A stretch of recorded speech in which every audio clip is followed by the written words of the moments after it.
رمضان رمضان رمضان يا حبيب رمضان رمضان ليتك.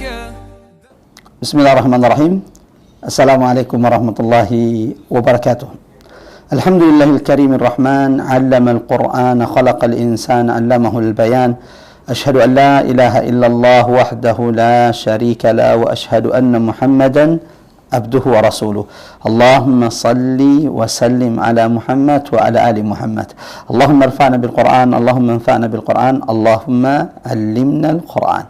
Ikhwah fillah dimanapun berada, Allahu Akbar, kita kembali dipertemukan Allah di penghujung bulan yang penuh berkah ini, Syahr Mubarak, bulan di mana ada hamba-hamba Allah yang diselamatkan dari siksa neraka Allah, bulan di mana barang siapa yang berpuasa karena iman dan mengharap pahala hanya kepada Allah, ghufira lahu ma taqaddama min dhanbihi, Allah mengampunkan dosa-dosa mereka yang telah lalu. Di 10 tahun Ramadan, mudah-mudahan Allah mempertemukan kita dengan Lailatul Qadar. Allahumma amin. Malam ini, ikhwah fillah, kita kembali akan melanjutkan tadabbur Quran kita dari surah Al-Isra, surah Bani Israel. Malam ini insyaallah kita akan mentadabburi, mengambil ibrah, mutiara tadabbur, pelajaran hidayah dari ayat 103 surah Al-Isra. A'udzu billahi minasyaitonir rajim. Bismillahirrahmanirrahim. Fa'arada an yastafizzahum minal ard fa'aghraqnahu wa man ma'ahu jami'a. Maka ketika Fir'aun hendak mengeluarkan Musa dan pengikutnya dari bumi Mesir, maka kami tenggelamkan Fir'aun dan seluruh yang bersamanya. Ikhwafillah, saya dimanapun berada, dari ayat ini ada beberapa ibrah, pelajaran hidayah yang bisa kita petik. Pelajaran pertama, tadabbur pertama, ketika Fir'aun dengan mu'jizat yang berulang-ulang yang dibawa oleh Musa. Ketika Fir'aun dengan semua mu'jizat yang Allah berikan kepada Musa, 9 ayat, 9 mu'jizat, 9 tanda-tanda, bukti-bukti yang nyata, tidak membuat Fir'aun beriman kepada Musa. Malah sebaliknya, semakin menyombongkan dirinya, menentang dakwah Nabi Musa alaihissalam. Maka Allah pun menurunkan azab siksaannya kepada Fir'aun. Ini menjadi pelipur lara bagi kita semuanya, bahwa kezaliman itu pasti akan ditumbangkan Allah. Kezaliman itu pasti akan berakhir, walau mereka, kezaliman itu memiliki banyak pendukung, seperti Fir'aun, wa fir'aun dzil autad, yang memiliki banyak bangunan-bangunan pasak-pasak, wa fir'aun dzil autad, sebagaimana Fir'aun memiliki banyak pasukan. Dan ini menjadi pelipur lara, penghibur bagi setiap di antara kita, bahwa kebenaran al-haq itu pasti dimenangkan Allah. Walau terkadang jalan meraih mendapatkan kemenangan itu berliku dan dipenuhi dengan onak dan duri.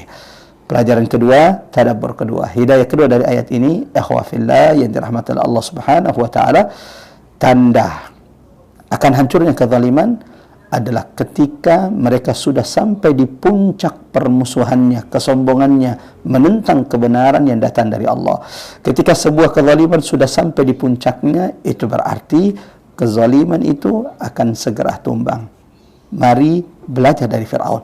Ketika Fir'aun sudah berada di puncak permusuhannya kepada Musa dan dakwah Nabi Musa, maka Allah pun membinasakan Fir'aun. Ketika Fir'aun sudah di puncak permusuhannya, kezalimannya kepada Musa dan pengikut-pengikut Nabi Musa alaihissalam, ingin membunuh Nabi Musa, ingin mengeluarkan Nabi Musa dari negeri Mesir, maka saat itulah Allah tenggelamkan Fir'aun dan pengikut-pengikutnya.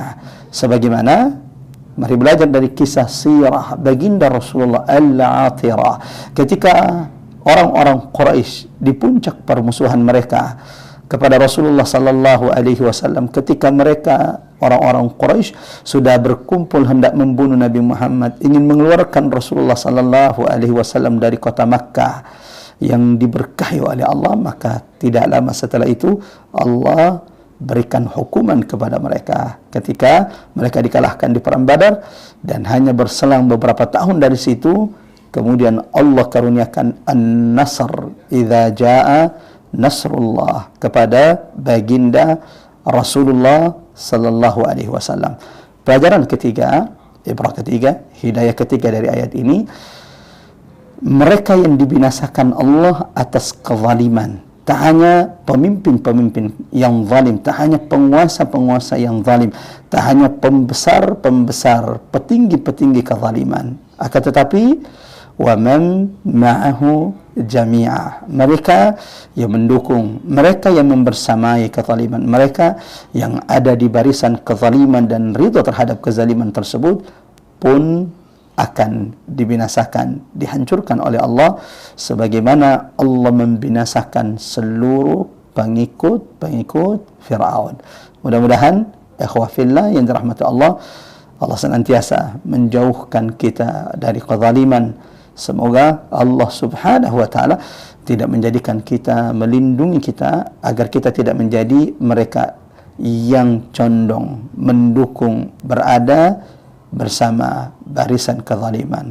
Allah Subhanahu wa taala tidak akan pernah menzalimi hambanya, wa anna Allah laisa bidzallamin lil abid, sebagaimana Allah mengharamkan hamba-hambanya melakukan kezaliman. Mudah-mudahan Ramadan, bulan yang penuh berkah ini, telah menjadi madrasah bagi setiap di antara kita agar Allah hindarkan kita dari sifat-sifat yang buruk, agar kita termasuk orang-orang yang bertakwa, yang dijauhkan Allah dari segala bentuk kezaliman.